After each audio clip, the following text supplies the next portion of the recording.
Consult an advisor or conduct your own due diligence when making financial decisions. General principles discussed during this program do not constitute personal advice. This program is furnished by Dentist Advisors, a registered investment advisor.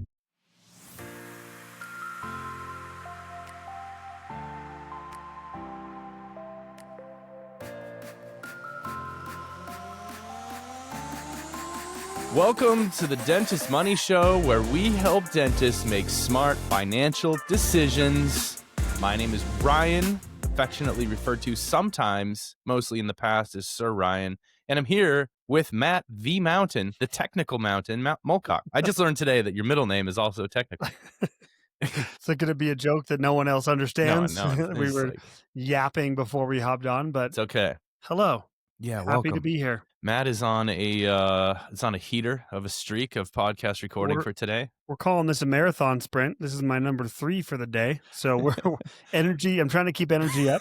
What were your other subjects, by the way? What did you record on today? We did 2 cents. We did Thanksgiving 2 cents.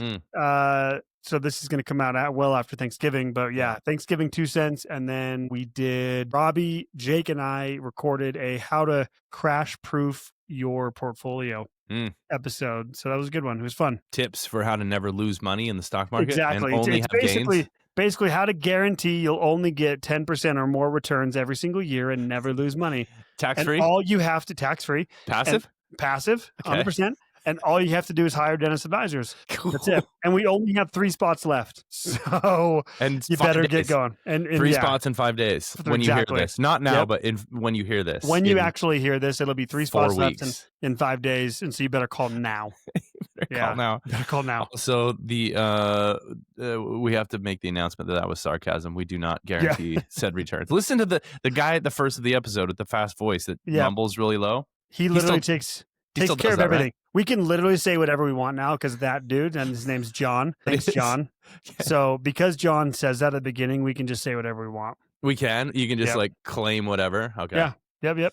Exactly. Well, speaking of claims, that actually has nothing to do with today. We're speaking of segueing into our topic, it has nothing to do with any. We pulled some questions. This is one of our favorite types of episodes to do. Listener, client, dentist questions. We call it Q&R. The R instead of Q&A, the R stands for responses because, Matt, why? Why not an A for answer? Why an R for response? We started to feel like we were being a little bit cocky and being like, yeah, we have all the answers. It's like, we wanted you have questions, we've got answers. Yeah, exactly.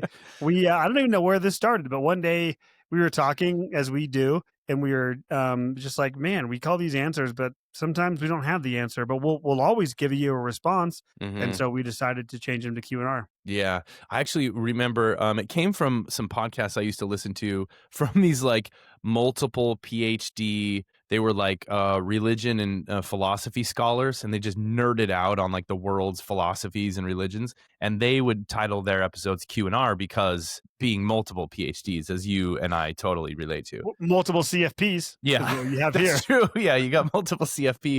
And over in fact, here, our credentials come sooner in the alphabet. The C and the P, the CFP comes before the PhD. So often confused with PhD. Often confused. Yeah. So I heard that. You can also call me doctor if you want to. It's fine. Yeah. You know what's funny is actually all these years of the podcast, I've been saying that if I were a dentist, I'd be an ortho with 2 locations. And it's funny when I meet people who are like, who know that. They're like, should I be an ortho with 2 locations? I'm like, maybe. I know. I was speaking somewhere a month or so ago, and someone there, shout out Dan Nelson from Elevation, he was speaking as well. And he mentioned this about you. Really? He was like, right, Matt?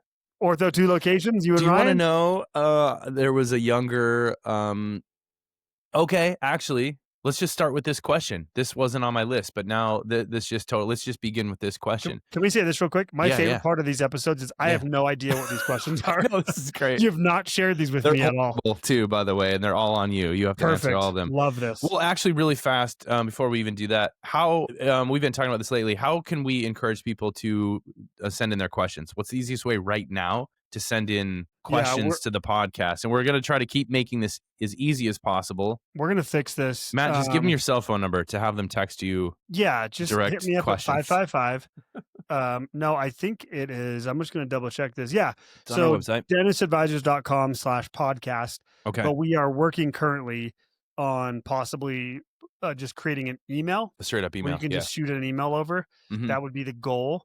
But if you go to dentist for now, it's dentistadvisors.com/podcast. Okay. And then you'll see a button there that says submit question to podcast. Okay. Yeah, that's great. Also, I would say if you go to the Dentist Advisors discussion group on Facebook, free, it's a private group. A lot of great discussions happen in the discussion group, as you would probably guess from the Yeah. title. Yeah. Some You can all, discussions happening. yeah, discussions do happen in that group. You can put questions in there too, and we're in there every day. And so, yeah, send us questions, anything you think of. And we love the big, long paragraph, detailed life stories with multiple questions in there. So they're And kind we of will- like case studies, actually. We'll try to read every single word without laughing, without At yapping ourselves. at Yeah. ourselves, not at the Yeah. person Yeah. with the question. It has yet to happen No. that either Ryan or I have allowed each other to get through a question like that, Yeah. but we will keep trying. There's always something. There's always like a mental side quest to go on, like a little Always. something to start. Okay. Oh, that reminds me, Ryan. Let's talk about. Well, this is how the first question started. I actually took a phone call the other day. So, invitation here too. If you want to talk to dentist advisors about your situation and see if getting the right kind of help and guidance and systems in place to help make smart financial decisions, avoid mistakes, and kind of know where you're going and have accountability, go to our website too, dentistadvisors.com, click the book free consultation button. We'll walk you through kind of a process where we get to know you get to know us, and we can see if we're a good fit for each other. But this is one of those phone calls. It was a younger dentist out of school for a couple years, working as an associate and considering going back to ortho school, like residency, and getting that extra training to become an orthodontist. And the question was, it's actually a great place to start. And I think a lot of early career dentists wonder where they should go in terms of like where they should practice, what kind of practice they should be in. Should they specialize? Should they, do whatever? So I'll start this question to you, Matt. She said, hey, I'm thinking of going from being a GP, general dentist, to going into ortho. And, big costs involved, hundreds and hundreds of thousands of dollars. Financing these days is interesting with student loans, as you know. We can get into that. And also just the nature of what it means to go from GP to becoming an orthodontist as a career. And her question was, is it worth it? Would you recommend? Is it worth it? Can you work it? Yeah, that's actually, Yeah. It was Missy Elliott who was on the Yeah. phone. Was that Missy Elliott, actually? Yeah. Oh, Yeah. that's okay, cool. Yeah. Oh, it's the Shout one where out. she sings it backwards. Yeah. Yeah. Yep. Is it worth it? Can you work it? Yeah, that's the first thing I thought of. So sorry. That part's getting clipped. Like for social media, it's going out there. Yes. So I thought it was a really interesting question. It's pretty common where, people wonder where their careers are headed. I think we all wonder at multiple stages in our lives. So Yeah. totally I'm wondering fair. that now too. Yeah. Like, well, what do I want to do when I grow up? Yeah. I mean, we'll brainstorm that later. Yeah. How would you begin to walk through this question with someone, Matt? Like, where does your brain go when you hear a younger career person say, should I, take this path? Very specific, very expensive, extensive. It'll take years to get there. And, that'll kind of take my career in a very different direction. Where would you begin talking about this with this person? Yeah, I've had this question a lot too Yeah. with different things, either whether it be ortho or endo or some type of specialty or residency. So I guess the first thing I'll say is I understand, or I assume, I don't want to assume, but I naturally assume, if I'm being honest, that they're saying, is it worth it in the sense of like finances? Like, am I going to make enough money to make this worth it? Where I tend to try to take this conversation first is taking a step back, and I think would probably be the obvious question of, do you like ortho? Like, tell me about Yeah. your experience doing ortho. What GP to ortho is a difference as far as the day to day, the financials, the KPIs, the things that you're looking at. So I would want to know first, do you actually like ortho? It can't just be a financial situation or discussion. This is something you're signing up for a career. Mm-hmm. Especially the dollars you're going to put into it. That creates a lot of commitment. So I would want to just know and have a general conversation first of, tell me about your desires to be an ortho. Yeah. and what that means for you. Yeah, I was. That's actually kind of where I started too. I did make the joke. She hadn't ever listened to the history of the Dennis Money Show, and I was like, "Why? What? Are you kidding me? Like, what? Okay, I'm Okay, offended. this but conversation's done." we're gonna go ahead and hit end on this call. Yeah, that was actually the first thing I thought. I got into a discussion with her about. Do you know any orthodontists? Have you been able to get in there and see what the practice is like? Um, you and I are not dentists, Matt. Might be news to anyone Shocker. listening. Yep. Tried. I Not didn't even, yeah, didn't even try. not PhDs, not Nope. dentists, Nope. CFPs. But the world of ortho is, especially the more successful you become, it's very fast paced. Some of our bigger ortho, if I'm getting this right, some of our bigger, busier ortho offices are seeing like 100+ people a day. Which is crazy. They Yep. have like these Yep. open bay offices and they're just like going all over the place. Yep.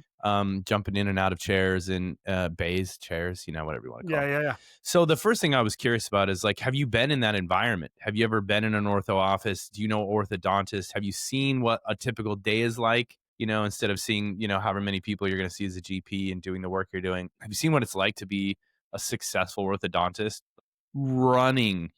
Most of the orthos I know like that, very, very successful. Also not taking lunches. Yeah. Very tired. And repetitive, right, by nature. So like, Yes. anytime you specialize, the result of that is repetition. Maybe not as bad as, like, let's say endo, but still ortho is going to be far more repetitive than the more options or more of eclectic approach to procedures that a GP would have. Yeah. Oh, Personality. So I've actually heard this from some people of like, oh, I thought I wanted to go specialty, insert whatever the specialty. Okay. And then I realized, well, I don't want to do that same thing all day. All day long. That's something to, and it's one thing to say, but I like what you're saying is like, have you been around that environment? Yeah. Have you seen it? Do you know what it actually is day to day? Because it's one thing to say it. It's another thing to be living it every day. Totally different, man. What about the money side of it? I actually connected her with a couple. Again, this is I think one of the benefits of talking to dentist advisors is whether or not you hire us, it could be for various reasons that we do or don't. But we have a lot of good connections that could be helpful to you. We know we know some people. We know people, dude. Do you know who we are? Because we know people. I was thinking the other day, I think we're what year will be 20 years for us? Will it be 2027? I think it's 2027. That'll be 20 years for us in just the dental world. Oh. So it's a long time, man. So like, yeah, I thought you were saying 20 years from now. And I was like, Ryan, what are you talking about? 2027 is 20 years from now. Yeah. It's like, bro, it's going to feel like that. It's going to, the next 2 years are going to feel like that's 20. when you hit your 40s. It's like, oh man, that's what it feels like. It goes by in like a week and it feels like 20 years. It's just a weird time frame. But anyway, I connected her with a couple of our advisors who are like, they're really plugged in and connected to the student loan world. So the next question, Matt, was like the financial piece to it. From today's landscape, what do you think about the money side of it? There's a lifestyle of being an ortho or a specialist. What's the money side of the extra, probably $300,000 or $400,000? How financing is going to work right now in today's financing landscape for things like that? How do the finances play out in your mind? Yeah, I think it's definitely going to be more complicated, but I think we have to speak in generalities. Obviously, every situation is different. Yeah. But if we're talking about generalities and probability, the probability of making more money as an ortho is higher. Like it just is. Yeah. Like on average, orthos make more money than a GP. Now there's so many caveats to that. We have so many successful GPs we work with, like making a ton of money.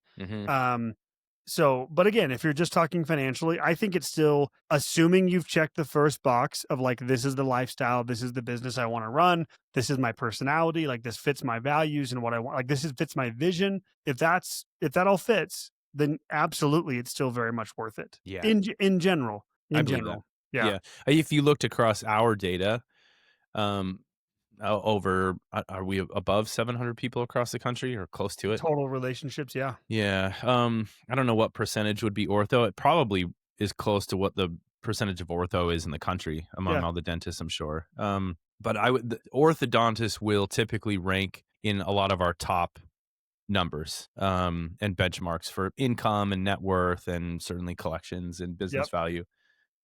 Um, so yeah, financially, that's what I said too. I'm like, it's more lifestyle because I think the money pencils out. I really do. Yeah. If but it does come back to lifestyle because it's like if you really enjoy that type of work environment and you're going to be able to handle it, which means like you have to know that you're going to be able to really run a successful ortho practice, which just entails being in that kind of a environment and lifestyle. So I do think Yep. that's really important. What else? Is there anything else you ask people who are getting into this question and like, where should I take my career and is it worth it? Anything else come to mind that you think about? I mean, I think those are the biggest things. I also think understanding that maybe another one would be practice owner versus associate. I Hmm. think that's a big deal here of right. If you're going to go orthos, just in this specific case, if we talk about is it worth it financially? I'd want to know, well, is your goal to be a practice owner? If Hmm. so, what does that look like like what is your vision for that? If it's to be a career associate, again, nothing wrong with that, but that takes us down a different path and a different Hmm. discussion.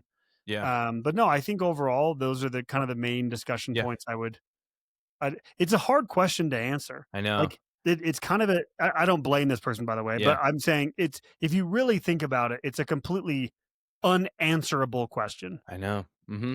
Like I Yeah. know what they're getting at, but it's like we You're like can't 20 years from now, are you gonna be happy with this phone call that I told you, "Yes, go be an ortho"? yeah, no, I can't. That's why we Yeah. don't answer, we respond Mhm. and talk about the trade-offs. But if we're talking purely in the sense of like, because I think what she's probably getting at, truly, at the end of the day, is it still worth it to add this much more debt Mhm. from a financial Yeah, yeah. perspective? What Is does the the data income say? upside still there? Yeah. That's an easy answer. Yeah. Generally, yes, the answer is yes. Mhm. The upside is still there over a 20 or 30-year career, Yeah, for totally sure. agree. Yeah. Yep. This is kind of like a bonus question on that too. I always think about where someone is gonna end up practicing. Not everyone is driven by where they live, like location. Some people, it's like, take me wherever the money's best, you know? But then some people are really driven by like the environment, the lifestyle. It could be the city, the country, like whatever, you know? Do you think that plays a big factor or how do you see that? Or how have you seen that influence younger dentist career decisions that we talk to? Do you think they're making decisions based on like ideal location? I want to go back to hometown. I want to be near the coast. I want to be in the middle of nowhere. Do you see that impacting people's career decisions now, or is it more about like opportunity and money right now? I mean, I see everything across the board. Yeah, This is whether or not like this is kind of branching away from like specific ortho or not. yeah, yeah, yeah. This is just dentists in Mm-hmm. general. I see a combination. I think it does take a ton of work on the front end to uncover that Yeah. for yourself of like what you actually are prioritizing. Mm-hmm. One thing I will say, I tell this to dentists, especially young dentists all the time, Hmm. listen to me because I'm not a dentist kid. But no, but what, in our experience, our collective Yeah. knowledge You've gathered met a from few dentists. You've talked to a few in your life. in the coattails we're riding of the dentists who actually Yeah. live this life. Um, the one thing to be careful of overall would be, eh, and we're talking about tactically. So if you're saying your priority is money, which is there's nothing wrong with that, by the way, but if you're saying your priority is when it comes to location, is what's giving me the highest chance of making the best income? I would say if someone told me that, I would say you need to prioritize as you move down this path optionality and the ability to pull the ripcord. Because especially if the trade off is moving away from family. So for example, if a young dentist was like, I'm going to prioritize the highest level of income for myself. So I'm going to go to this podunk town in South Dakota. I'm buying this practice. I'm the only dentist in town, but I'm from Boston and I'm going to go buy this practice now. My first purchase. I would be like, ooh, dude, you better be careful. You better be Yeah. careful. Mm-hmm. I'm not saying you're wrong. I'm just Mm-hmm. saying, again, you don't know how you're going to feel until you are in month 3 Yeah. or month 18, Yeah. Uh-huh. living in that place away from family and friends Yeah. and Mm-hmm. making a ton of money that you can't even like enjoy. And Mm-hmm. I'm not saying I'm just saying be Yep. careful Yep. versus someone who's prioritizing family being like proximity to family and Yep. friends. That's Mhm. less of a concern for me. Yeah, I totally agree. And both answers are probably true. Over a whole career, you might get started following one path as a dentist. It could just be the opportunity, the money for a period of time, and find your way back to something that feels more, rooted to who you are later in life. And that happens all the time too. It's harder. Yep. Have you had many clients? I mean, we're down a rabbit hole of like career decisions right now. But have What? you had We many? don't ever do rabbit hole. This is not us. Have you had many clients who pack up and leave to another state and like start over again? I mean, buy or start up a practice, but like literally across the country, state lines, mid-career, like 30s and 40s. I've seen it. Much of that? I've seen it. And I'll be honest, this is totally anecdotal. So do not take this as like make data. decisions based on what Matt's telling you right now. Exactly. But the ones I'm thinking of right now, not only my own experience, but some from our advisor team. Yeah. The ones I'm thinking of right now have ended really poorly. Oh, really? Oh, wow. Yeah. And I'm thinking of a couple right now off the top of my head. Part of it is my own bias of like shooting to negative immediately. But yeah, I'm thinking of a few right now off the top of my head. Describe poorly. I mean, not in detail for personal like disasters. Details. Like, okay, like what? Yeah. What happened? So one person in particular moved from New York to LA. Oh, geez. Across the country. Yeah, big. Just wanted to get up. All family, all friends in New York, running a killer practice in New York, making a ton of money. And then decided, this was a few years ago, on a whim, was just like, you know what? I want to go to California. I'm sick of New York. I want to go to the other coast. Better weather. I just want to be there. And I was like, okay. Definitely warned them based on just, again, they were making a ton of money and had an incredible lifestyle in New York. And around friends and family too. Around friends and family. Interesting. Just wanted to get back. Or just wanted to get to a new change of scenery and better weather. I don't blame them. Sunshine State, baby. Yeah. And there's some caveats here. They went all in on a massive house and hadn't established themselves in a career there, and it ended really poorly. Oh, no. They went from massive surplus, saving, investing, building up all this money to living paycheck to paycheck. Wow. So again, there's other factors there. Another one in particular, this wasn't my particular client, but another one I'm thinking of from one of our advisors. It's always California. Another Dude, one. This place, it'll eat your up. soul, but you'll have a good time. You won't even notice is the problem. Because you're just outside, like smiling the whole time. Exactly, but eating this one, like $12 donuts. So. Dude, seriously. One of the famous donut shops from California is coming to Utah, of course, because Utah just wants to copy everything with California. Yeah. Which one? Everyone here wishes they lived in California, but can't afford hates on it simultaneously. Hates on it, but also loves it. Do you know that's one of the biggest jokes in the summertime when everyone floods here of all the people who hate on California and then like are traffic and they're leaving trash on the beach and it's crowded. I'm like, I thought you guys hated this place. They're like taking pictures for Instagram. I'm like, Cali life. Cali life. That's Utah all day.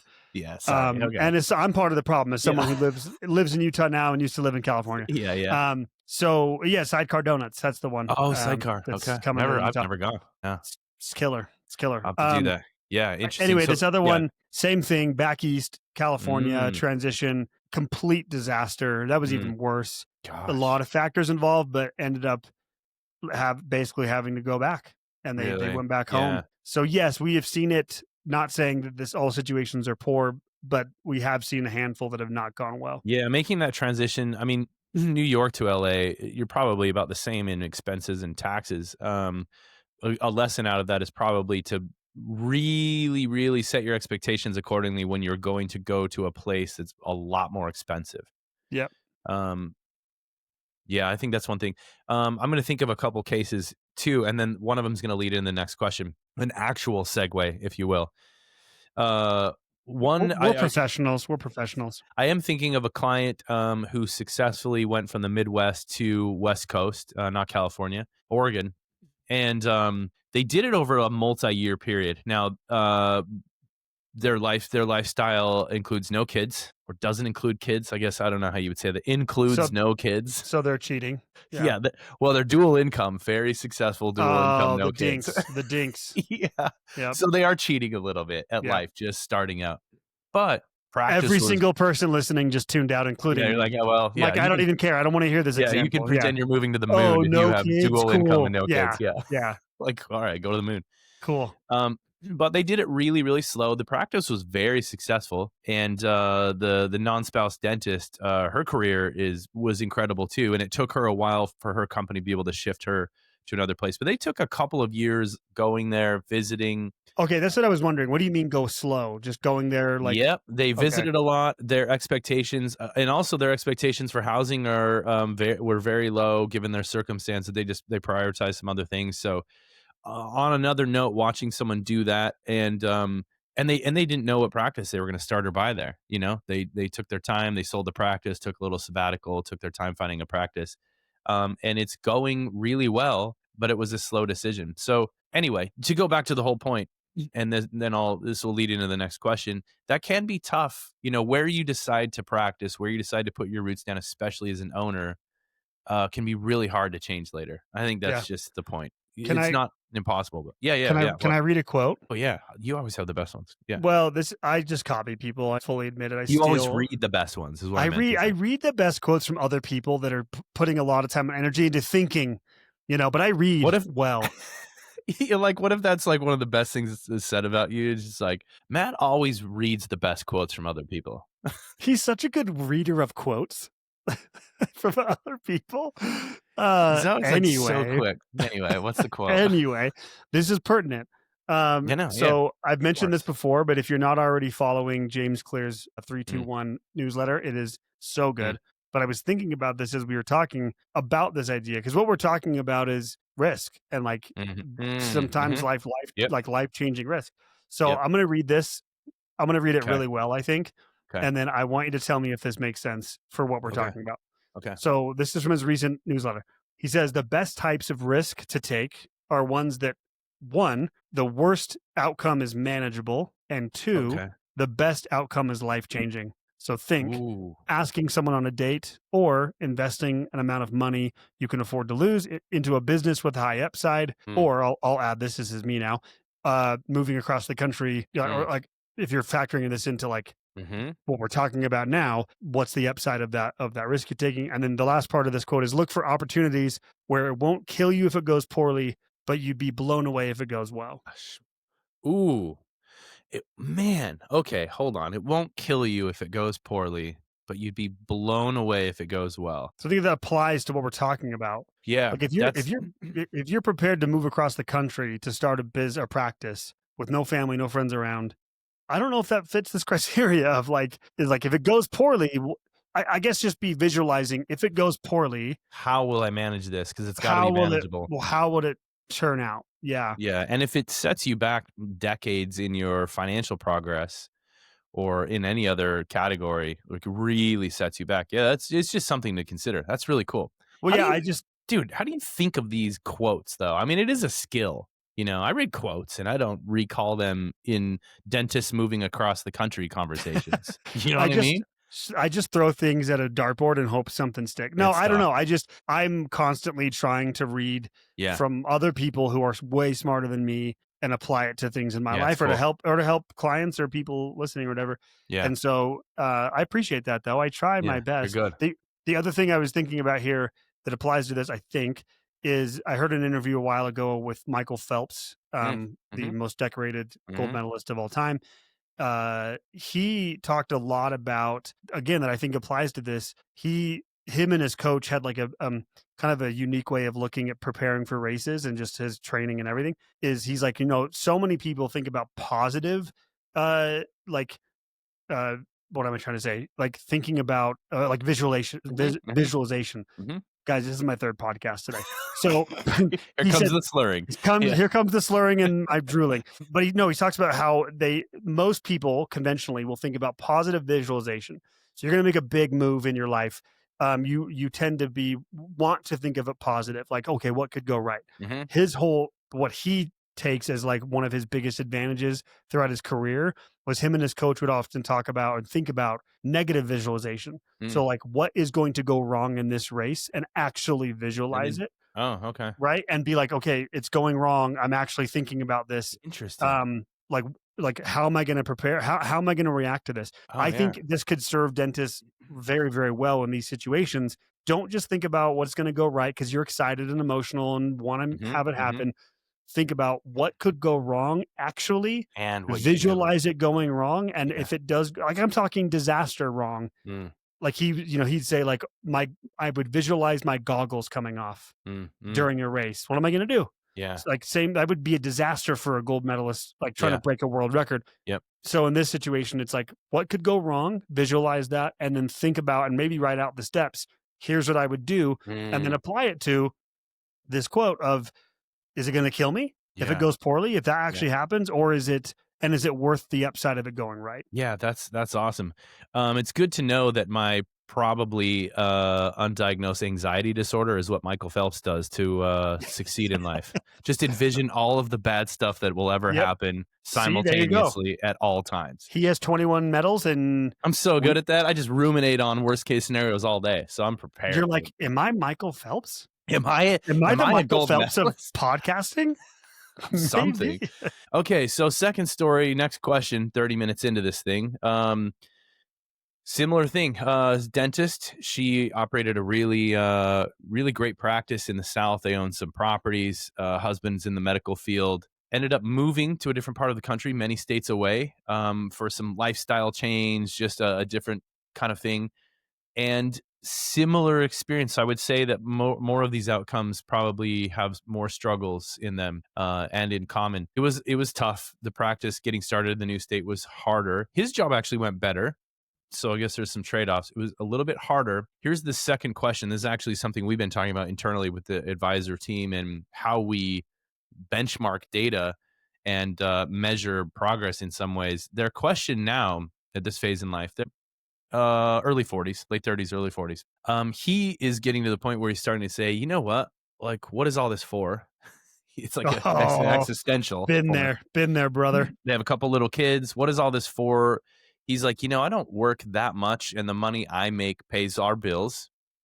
If we, made these steps X, Y, and Z in our financial situation, I think we could get her to exit the practice. She could, temporarily, like you work, as an associate a day or two a week or when needed, and then we could spend these younger years with the kids. We could travel. We could do all these things. A few questions in here. One of their first questions was, "What's the number we need to be at to make this possible?" Meaning, like, what is our net worth? What does it need to be in order to make this possible? That's one question. And I kind of want to go there for a second because for a long time, we've talked about this concept called total term, and it's got a certain number and a certain target that's like the ultimate conservative number to get to.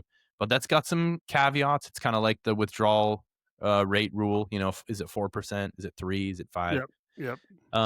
And then getting to that point, their other part of that question is, it's things like, well, do we have to pay off all of our debt before we do this? Like, do we have to be debt free to get there? And because if we do that, our expenses get lower, but then so does all the cash that we're holding in investment accounts that's supposed to grow that we're going to need to draw from. And also this question, Matt, of really stepping back from regular work and practice ownership at a young age. I mean, they're not 50s, they're not 60s, they're like late 30s and early 40s. So let's start with first the measure of when someone is, let's say, work optional, financially independent. You can call it retired, whatever. How would you respond to this question in terms of what's the number they need to hit? And you can maybe frame it in what we've always said versus what we talk about kind of lately. Does it have to be a 30 total term, that conservative? Does it have to be over the top? Can you die with zero? Which, by the way, that book is making the rounds somewhere on TikTok because everyone's asking about it. It's not a new book either. Yeah. So that came everywhere in that subject too. So let's start there. Teaser. We're going to do a show on that one. Yeah. Yeah. I can't wait. So what's the measure? How are we responding to people, let's say at this age, midlife, mid-career, 40, about what's the number if they wanted to be done that early? How are you responding to that? There's, first of all, so many follow-up questions that I'd have. Okay. So I know them. So ask me. Okay. So number one, did you say he's going to keep working? Yes. And his income is enough to cover their baseline needs? His income on not that much work. We're talking maybe 7 days a month of work is covering their expenses, which, by the way, their expenses also are higher than average. The average that we measure, it's not quite double, but it's Okay. pushing double average spending So you gotta from what we introduce me to measure. this guy. I want this guy's job. I know. Holy Yeah. cow. Okay. It's just So like medical school and then like a decade of experience on top of it. And then easy. the right opportunities at the right time. Yeah. No, I got it. Yeah, you can do that next week. I just was thinking of Step Brothers when he's like, "What do you do?" He's like, "I'm going into the family business." He's like, "Your dad's a doctor." It's like, what are you talking about? Anyway, so you're saying you're saying that we broke him. We broke Ryan. I don't know why my brain goes to these random So things. funny. So funny. And see, this is you pull the best quotes. They're not always from like Oh, dude, inspirational authors and speakers, dude. Sometimes it's Will no, Ferrell and often not. I grew up on movie lines, dude. That's like how I was raised. Yeah, that's like the 90s, so 80s, and 90s. yeah, 80s, 90s for sure. So okay, so his income working just 7 days a week covers their needs. They're not saving any money beyond that, but it covers. They're not going to have to like go into. So they're not going to be like using the assets they put away at this point, or they might. Yeah, technically on paper, no. The thing that scares me the most is you're 40. Okay. Yeah, that's my next question is, keep going. So there's a huge difference in saying my kids are young.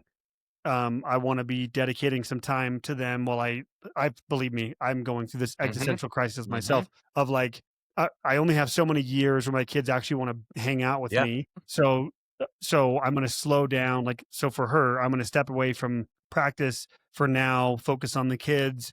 He's going to work just casually, but still make enough money.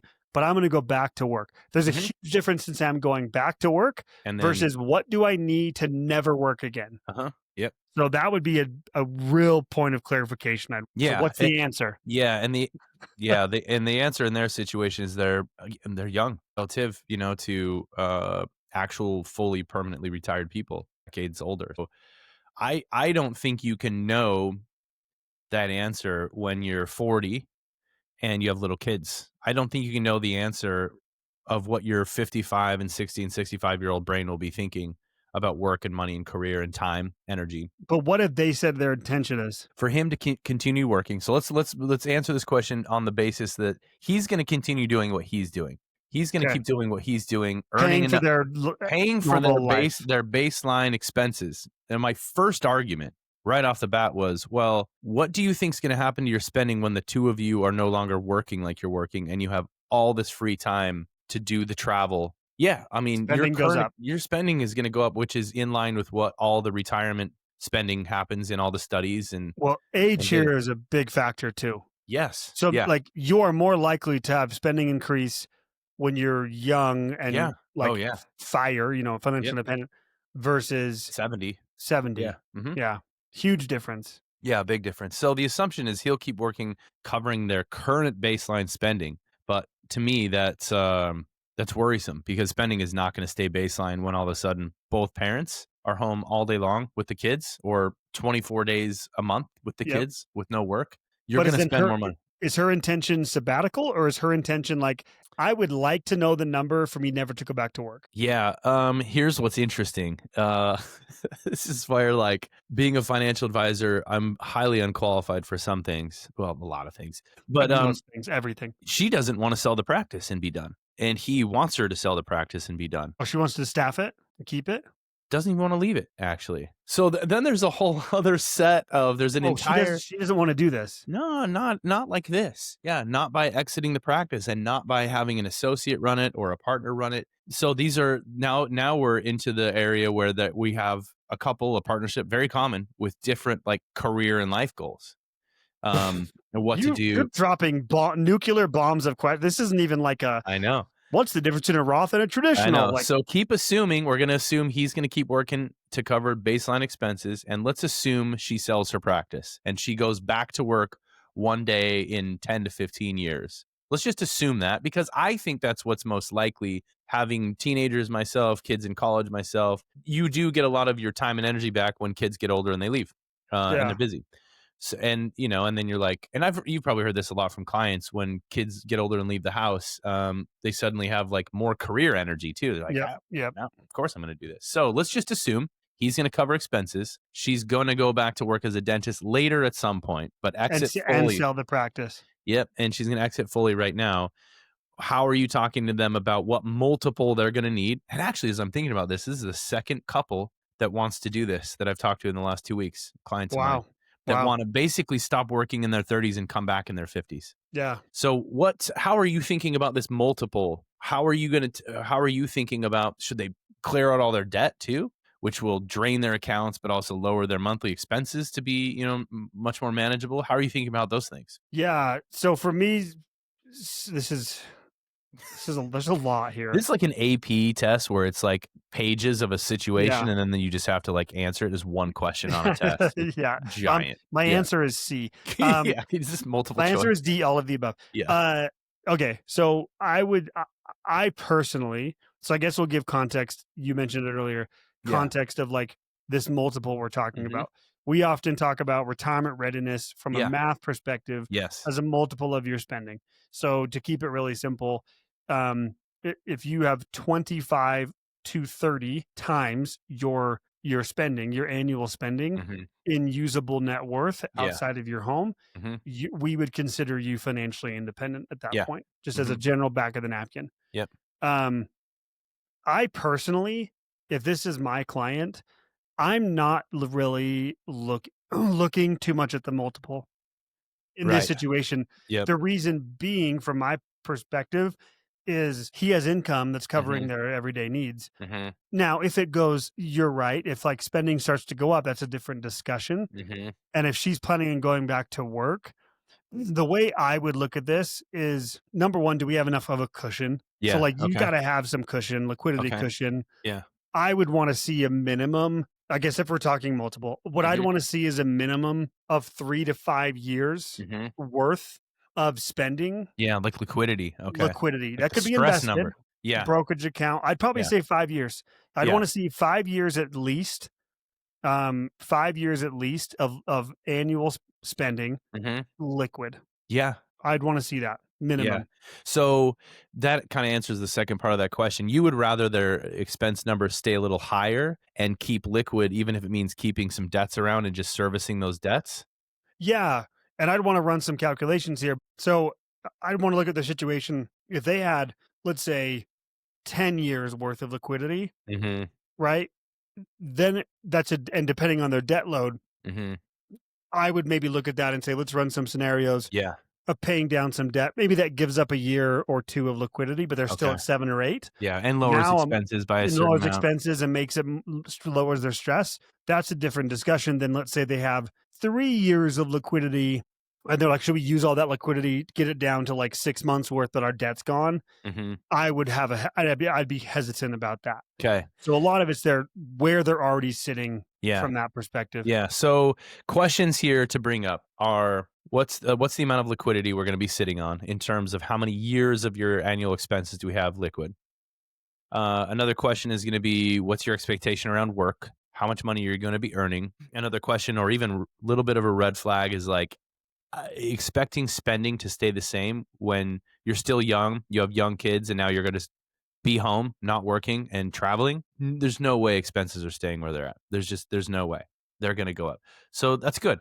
And you gave the benchmark of what I think is good, 25 to 30 times your annual spending in usable net worth outside of your house as the number of, like, you're kind of done forever with work if you have that number. Which I love this. All right, I'm going to throw another curveball at you. The other couple, it's really interesting how people are thinking about this these days. The other couple is just say, same scenario. They're same age. They want to do the same thing, basically go on sabbatical for like 12 to 15 years until their mid-50s when the kids are grown and gone, except they're not going to work during this time, hardly at all. They're not going to work enough to cover their expenses, maybe a little bit, because they're professionals. They'll keep up their licensing. They'll, maybe do a day or something here or there. But it's not going to cover their expenses. They will be draining their assets from, let's say, mid-30s to 50. Let's say from 35 to 50, they're going to do the same thing, but they're going to drain down their assets with the expectation. Very minimal work, but at 50, we'll go back all in at work and rebuild our net worth from 50 into our 60s to be able to retire. Immediately, what does that feel like? That's tricky. Scary, huh? It's tricky. I respect it if you're doing it for your Yeah. If you're That's their doing it, value. Yeah, that's yeah, their your yep. values and what you've designed for your life, like I totally respect it. Um, but yeah, it gets tricky on Mhm. a spreadsheet.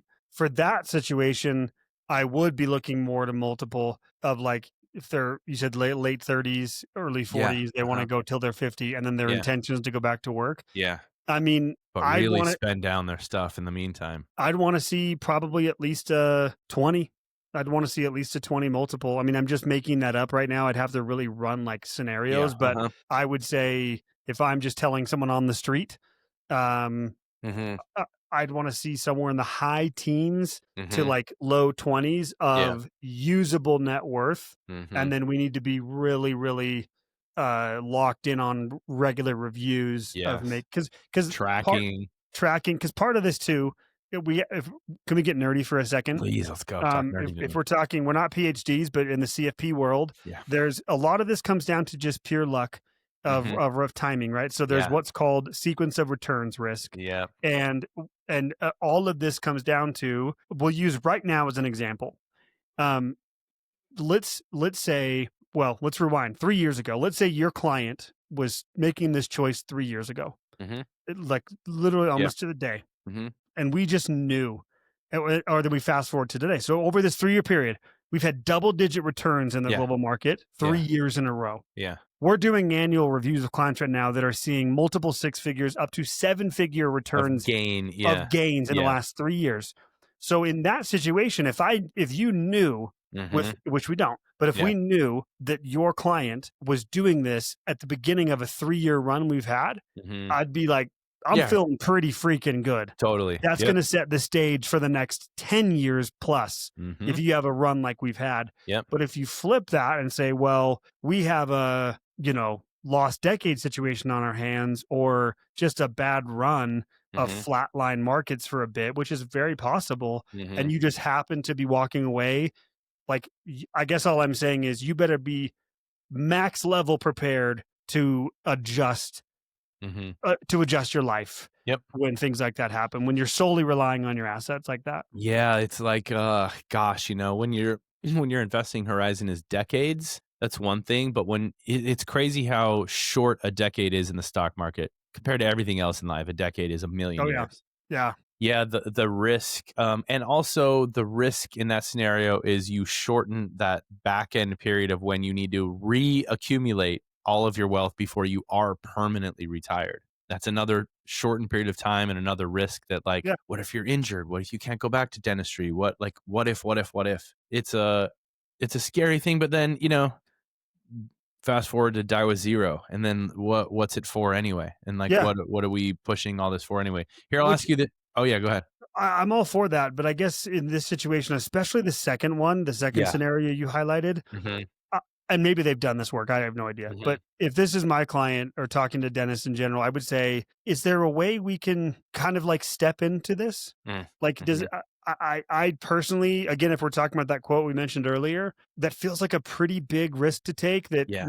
that doesn't have the upside potential. I'm all about in these situations, how do we maximize your options Mhm, and as best as possible, um, try to like actually experience the outcome we want. mhm, And the beauty of this is a lot of times the dentist is you can do that. mhm, So mhm. take a month off work Yeah, uh-huh. and go live a life and literally be like, I'm waking up for the next month Yep. with nothing to do. Now Mhm. you're going to prepare your practice for that. Yeah, Obviously, yep. there's some risk there, but that's Mhm. far less risky than saying, you know what? This just feels good. I saw it on TikTok and I'm just going to go do this Yeah, and I'm going to sell my stuff and just go all in. yeah, mhm. Like keep your options open and just try to maybe step into it when it's a life-changing decision like that. Yeah, and that was a lot of my response for the second scenario was like, it's supposed to begin in a couple of years from now, and, just to be clear, they're smart people. They're ahead of the Oh, I'm game. sure They've done so well every so dentist far. out there is smarter than us. Yeah. Yeah, yeah, they've done Yeah. so well. And that was my thing. It was like, well, what if we step into this from the standpoint of like it, and he in the practice is alone. It's like, what if we stepped into this with an associate or a partner, or we stepped into this like you said with bigger time off, or you only do these big cases, and then someone else is doing all this other little stuff, and then you still had something to hold on to, something to come back to. You never know how that's going to feel. And also, you know what's really interesting? I thought about this.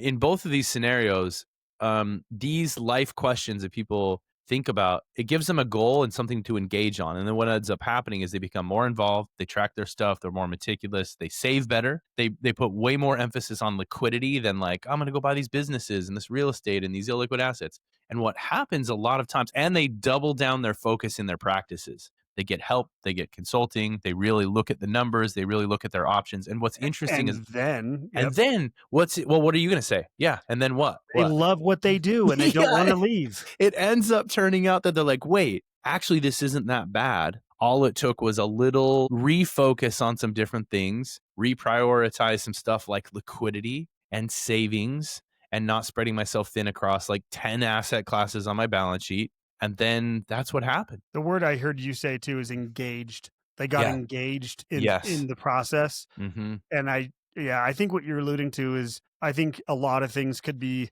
solved or clarified with just by asking, like, am I just doing this because I'm bored? Yes. Like, I think just, and I'm not saying that is the answer. Yeah. I'm not presuming that, Mm-hmm. but I think taking time to answer that question, and there's a lot of different ways that are less risky to satisfy boredom. Yeah. Yep. Like I don't know. I just have a hard time thinking that a type A hardcore super successful dentist Just hangs it up. is going to hang it up at 40 and be like, yeah, I'm not doing anything for 10 years. Yeah, Like, I don't think so either. I'm going to travel for 10 years. Like, really? You're going to, Yeah. I mean, maybe you will. And people Yeah. out there might be like, no, you're an idiot. Yeah. But I think that's going to be I think how that ends is you're 6 to 9 months in and now you're double bored. Mm-hmm.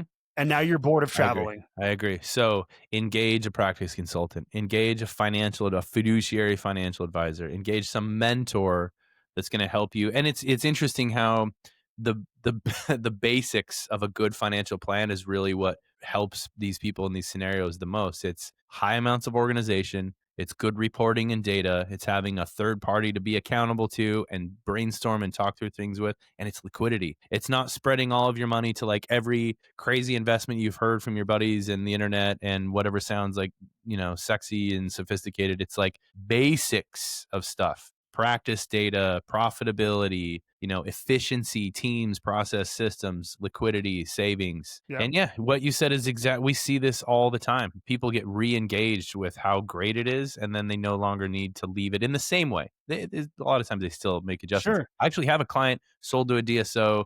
Biggest goal was it was a multi-year hiatus, and I think they called it at about month 8. Yeah. Yeah. They did a lot. They did so much, and it was really cool. But he's ready to go back to work, actually. Yeah. So I've seen this many times. And again, Yeah.